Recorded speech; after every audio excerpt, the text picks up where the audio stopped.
브레넌 존슨이 최근에 부상에서 복귀를 해서 경기 시간을 조금씩 늘려나가고 있는데 브레넌 존슨의 플레이를 보면 왼쪽에서 뛰든 오른쪽에서 뛰든 토트넘의 경기 방식에 많은 도움이 될 만한 플레이들을 보여주고 있거든요. 특히나 토트넘의 좌우 측면 공격수들은 기본적으로 중앙에 있는 손흥민에게 공간을 만들어주는 역할을 맡게 돼요. 예를 들면 우도기와 포로가 중앙으로 들어오면서 수비를 밀집시켰을 때 쿨루셉스키와 히샬리송이 측면을 넓게 쓰면서 수비를 끌어내잖아요. 이게 일단 쿨루셉스키와 히샬리송의 첫 번째 역할이고, 여기서 브레넌 존슨이 히샬리송 자리에서도 뛸 수가 있고 쿨루셉스키의 자리에서도 뛸 수가 있거든요. 근데 이 두 선수가 약간은 부족한 지점들이 있죠. 쿨루셉스키 같은 경우에는 스피드적인 부분이 좀 부족하고, 히샬리송 같은 경우에는 세밀한 플레이나 오프 더 볼이 부족할 때가 나와요. 그런데 이 두 선수의 약간 부족한 부분들을 브레넌 존슨이 최근에 경기를 나올 때마다 보완해주는 모습들이 나옵니다. 예를 들어 히샬리송 같은 경우에는 측면으로 넓게 움직이면서 수비를 끌어낸 다음에 히샬리송이 볼을 받을 때 이때 메디슨이나 우도기가 이 공간으로 침투해 들어가죠. 그래서 이 측면에 있는 선수들은 볼을 받자마자 원터치로 뛰어들어가는 선수에게 패스를 넘겨주는 이러한 연계 플레이가 되게 중요하거든요. 근데 이러한 연계 플레이를 히샬리송이 최근에는 그래도 많이 보완된 모습을 보여주고 있습니다. 그래서 예를 들면 최근에 히샬리송이 측면으로 넓게 움직이면서 수비를 의도적으로 끌어낸 다음에 히샬리송이 여기서 무리하게 돌파나 본인이 볼을 소유하지 않고 히샬리송이 만든 공간으로 침투해 들어가는 선수에게 원터치로 볼을 내주는 장면들이 나와요. 그러다 보니까 히샬리송이 있는 왼쪽 공간에서 히샬리송이 수비를 끌어내고 침투하는 선수에게 히샬리송이 패스를 보내준다. 여기까지는 좋은데 그 다음에 히샬리송이 어떤 지점이 부족하냐면 아무래도 좋은 공간으로 패스를 넣어주다 보니까 상대 수비가 침투에 들어가는 선수에게 한 번 더 끌려나갈 때가 많거든요. 그럼 이렇게 끌려나가는 순간 히샬리송이 그냥 측면에만 있는 게 아니라 측면에서 패스를 준 다음에 본인이 다시 발생한 공간으로 2차적인 침투를 해줘야 더 효과적인 공격이 만들어질 수가 있겠죠. 이 장면을 보시면 히샬리송이 측면에서 볼을 잡을 때 수비가 끌려 나오고 있죠. 그리고 끌려 나왔을 때 이 공간으로 뛰어 들어가는 선수가 지난번에 우도기 대신 나왔던 벤 데이비스였거든요. 벤 데이비스에게 히샬리송이 좋은 패스를 뿌려줍니다. 그래서 이 다음 장면을 보면 벤 데이비스가 공간으로 침투해 들어가면서 수비수 한 명을 또다시 끌어내고 있어요. 그러니까 좋은 공간으로 히샬리송이 패스를 보내준 다음에 수비수가 히샬리송이 패스를 보내준 벤 데이비스에게 또 쏠리게 되면 당연히 수비 라인에 공간이 발생을 하겠죠. 그러면 히샬리송이 여기서 멈춰있지 말고 이 공간으로 또다시 뛰어 들어가 줘야 되는 거거든요. 물론 이 장면에서는 벤 데이비스가 수비를 한 명 끌어당기니까 메디슨이 이 공간으로 침투해 들어가고 있는 상황이었는데, 이렇게 공간이 만들어졌을 때 침투하는 움직임을 히샬리송이 대부분의 상황에서 움직임 자체를 안 가져가는 장면들이 꽤나 많이 나오죠. 그래서 만약에 여기서 메디슨이 침투를 하러 가지 않는다고 했을 때는 히샬리송이 여기 멈춰 있으면 이 공간을 제대로 쓸 수가 없는 거거든요. 그런데 브레넌 존슨은 확실히 이러한 2차적인 침투 플레이에 굉장히 적극적인 모습을 보여주고 있습니다. 심지어 브레넌 존슨이 원래 오른쪽 측면 공격수로 커리어 내내 많이 뛰었기 때문에 왼쪽에서 뛰는 것이 그렇게 막 자연스러운 건 아닐 텐데, 그럼에도 불구하고 브레넌 존슨의 플레이를 보면 수비를 끌어당긴 다음에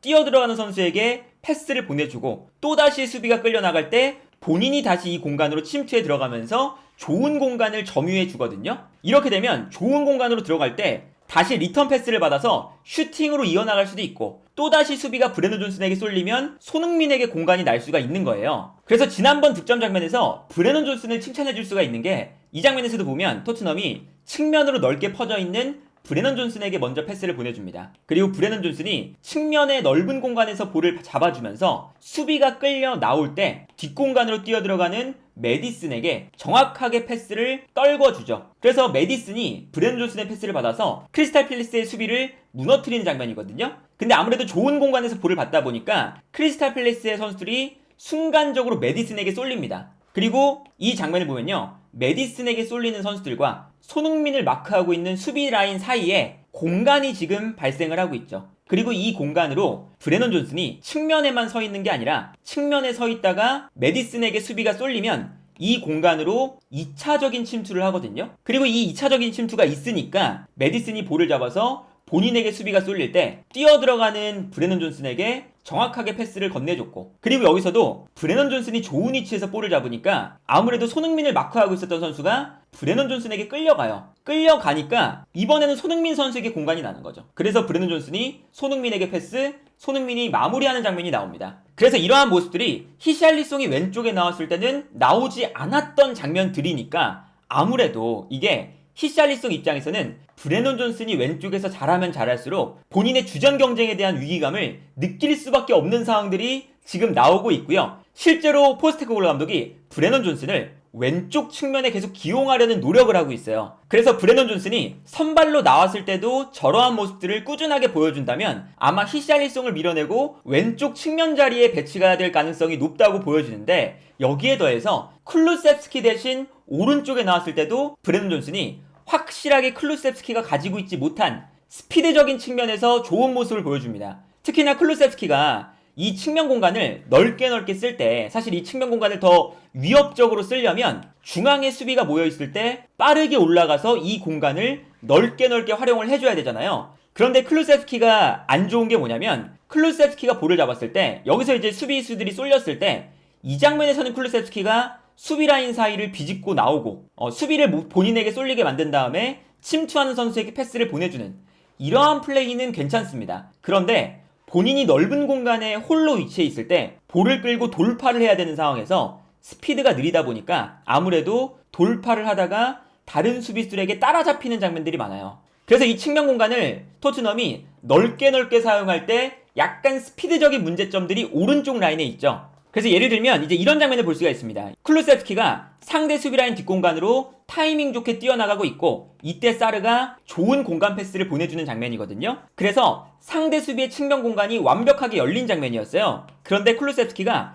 볼을 가지고 달려갈 때 이미 다른 수비수들에게 스피드적으로 따라잡히고 있습니다. 근데 여기서 중앙에 있던 손흥민 선수가 약간 오프사이드 위치에 있었기 때문에 손흥민 선수에게 바로 패스를 주는 것이 그렇게 좋은 선택이 아니었어요. 이 장면에서 클루셉스키가 조금 스피드가 빨랐다면 손흥민 선수가 오프사이드 위치에 있으니까 한 번 더 치고 달리면서 손흥민 선수보다 앞서서 뛰어나가고, 이때 손흥민 선수가 오프사이드 라인에 걸리지 않을 때 손흥민에게 패스를 보내주는 이러한 공격 작업이 이루어졌다면 매우 좋은 장면이 나왔었겠죠. 그런데 여기서 클루셉스키가 상대 수비수들에게 스피드를 따라잡히니까 어쩔 수 없이 손흥민 선수가 오프사이드 라인에 있는데도 불구하고 패스를 보내주게 됩니다. 그래서 여기서 이제 오프사이드에 손흥민 선수가 걸리는 장면이었죠. 그런데 브레넌 존슨의 플레이를 보세요. 지난 경기에서 브레넌 존슨이 왼쪽에 나왔다가 브라이언 힐이 들어온 다음에는 오른쪽 본인이 좋아하는 위치에서 뛰었는데, 이 장면도 보시면 상대 수비수의 뒷공간으로 브레넌 존슨이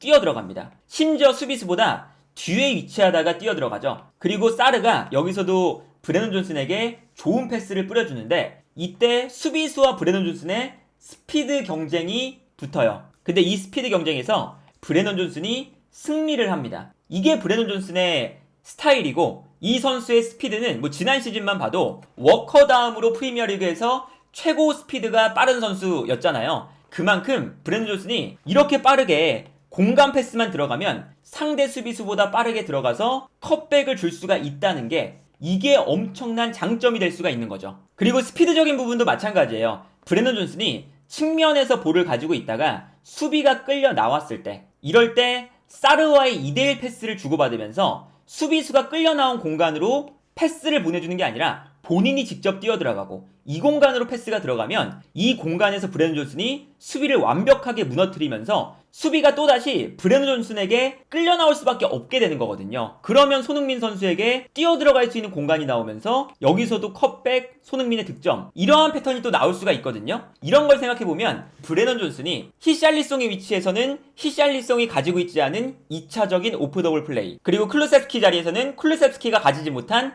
스피드를 갖춘 선수이기 때문에, 물론 브레넌 존슨이 클루셉스키만큼 볼을 잘 소유해주고 수비수를 끌어당기는 스타일도 아니고, 그리고 히샬리송만큼 볼이 애매한 위치에 떨어졌을 때 저돌적으로 달려들면서 볼경합 상황에서 볼을 가져오거나 저돌적인 움직임을 통해서 상대를 당황스럽게 만드는, 그리고 뭐 크로스가 올라왔을 때 제공권, 이런 측면은 브레넌 존슨이 가지고 있지 않은 능력이지만 히샬리송이나 클루셉스키가 가지고 있는 단점들은 오히려 브레넌 존슨이 장점으로 가지고 있거든요. 그러다 보니까 브레넌 존슨이 지금 당장 정말 핵심 주전 선수로 활용되지 않는다고 하더라도 경기가 답답할 때, 그리고 상황에 따라서 왼쪽이든 오른쪽이든 쿨루셉스키나 히샬리송의 플레이보다는 브레넌 존슨의 스피드라던가 2차적인 침투가 필요할 때 주전 선수로 기용이 되면서 토트넘의 공격에 활력을 충분히 불어넣어줄 수 있는 선수다. 이것이 토트넘이 브레넌 존슨을 보면서 긍정적인 평가를 할 수가 있는 부분이고요. 그리고 아무래도 지금 페리시치도 부상, 솔로몬도 부상,